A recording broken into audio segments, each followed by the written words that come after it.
Yahoo! Hello, hello, hello mga masters and mga ka-G!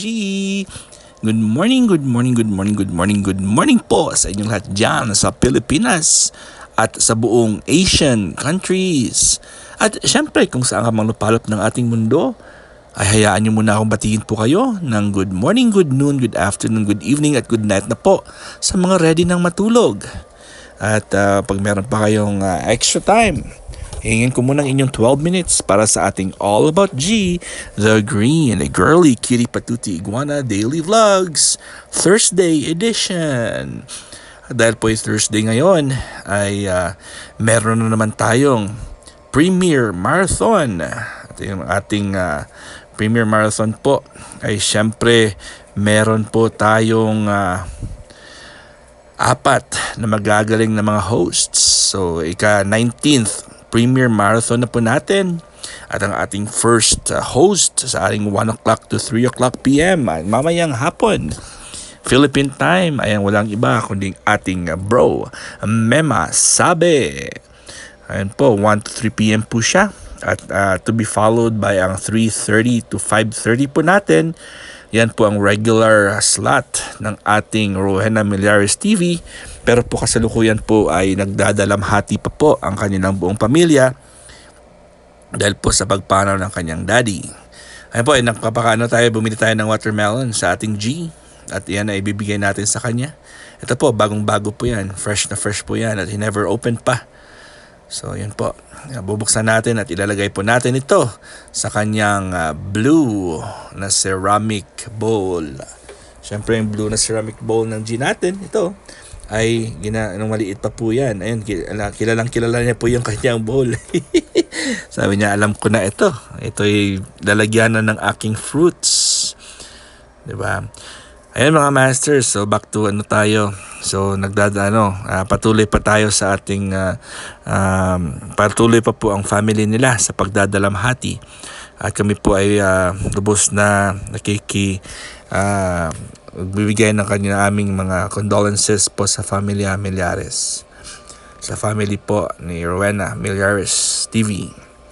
At hindi pa natin alam kung sino ngayon ang mag-adjust kasi mag-a-adjust pa tayo. So supposed to be siya ang ating host pero hindi siya available. Pero ang ating tinitingnan ngayon ay baka si Bro Drayson Mabunay PWD Vlogs na siya po yung ating schedule for 6 to 8 p.m. ay baka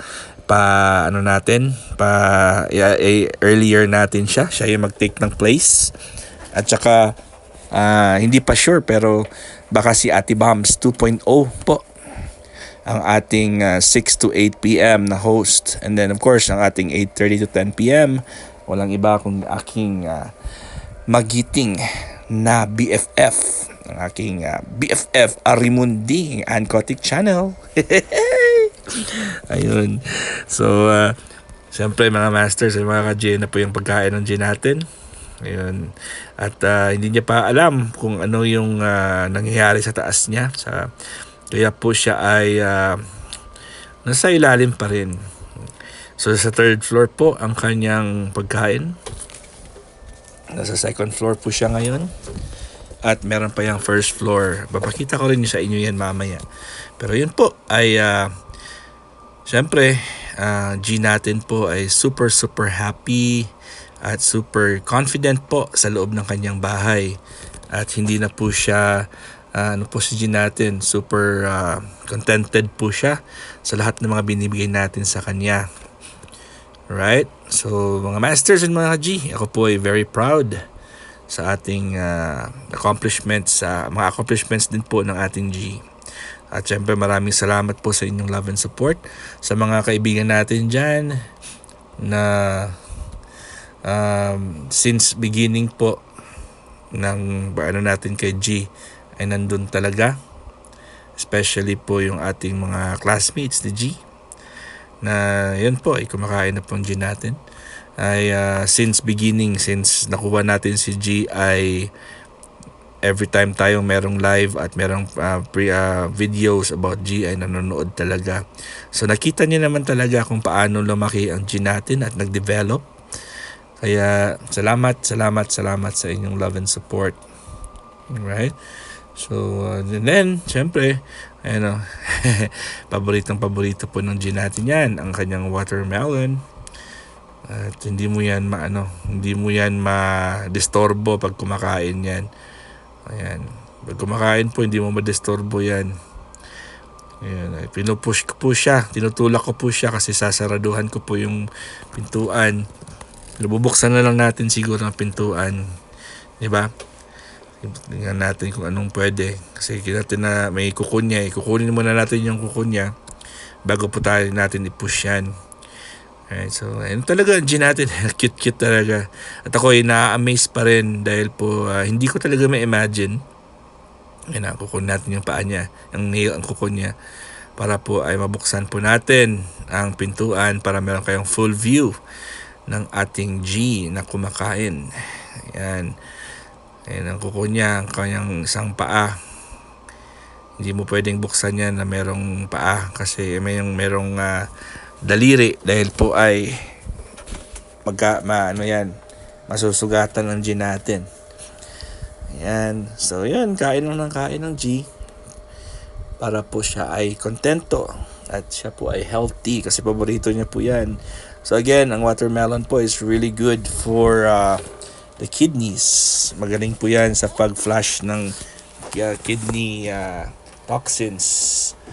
At syempre, hindi naman natin kontrolado yung mga kinakain natin kung minsan. Syempre, lalo na pag hindi ka aware kung ano yung mga pwedeng kainin at meron tayong dirty lifestyle. So, ang watermelon po ay very healthy po yan. And I'm so happy na nagustuhan din po ng G natin yan. Paborito niya rin po yung watermelon. At nagbibigay din tayo ng raspberry. Kung minsan po ay nagbibigay tayo ng kiwi. Iba't iba yung kanyang mga pagkain. Importante po ay hindi po mauumay ang ating G. Dahil po ay magbibigay tayo ng variety ng kanyang pagkain niya. So, ang present sa watermelon is lycopene. Yung lycopene po ay matatagpuan din po sa kamatis, 'di ba? Ang lycopene ay red pigment 'yan. Yung red pigment, yung mga pula-pula na nag-o-occur po na develop po sa kamatis. So red, pink, mga grapefruit, 'di ba? Sa grapefruit na red and pink, and sa bayabas, hinog na bayabas, yung red and pink din diyan sa hinog na bayabas. At syempre, may tatagpuan din ito sa watermelon or pakwan. So, ito po ay isang powerful antioxidant. Maganda talaga po ito sa katawan para anti-cancer po yan. So, high amounts of lycopene ay stored sa ating prostate gland sa mga lalaki po. Sa mga prostate glands ng mga lalaki. Okay? So, kailangan talaga sa mga lalaki ay high amounts of lycopene.